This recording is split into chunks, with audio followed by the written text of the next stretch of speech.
की नजर हो, हमें लो शरण में बरसाने वारी दया की नजर हो, दया की नजर हो।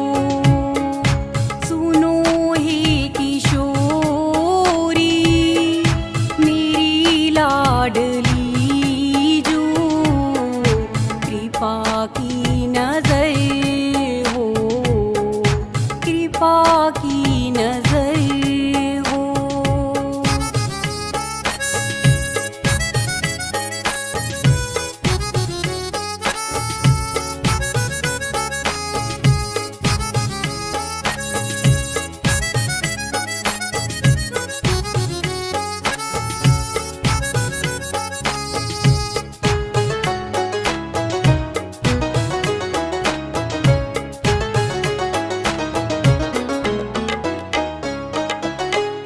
तेरे दर पे आए बड़ी आस लेकर, अपना बना लो राधे शरण हमको देकर। जय किशोरी राधे मेरी, जय किशोरी राधे। तेरे दर पे आए बड़ी आस लेकर, अपना बना लो राधे शरण हमको देकर। कहीं अब न जाए तुम्हें छोड़ कर हम, यहीं पे बसे हो, यहीं पे बसे हो।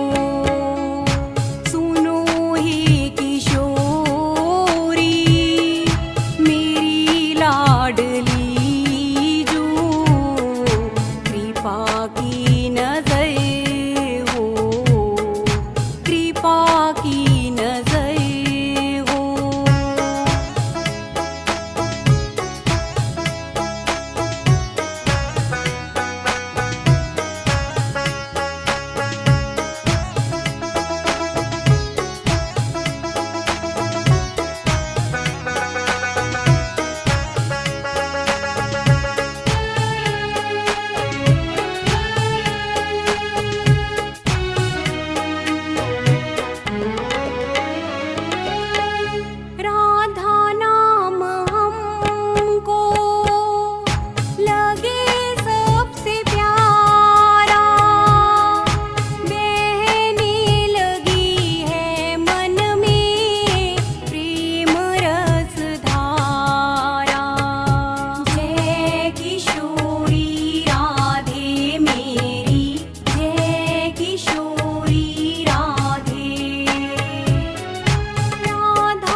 बातें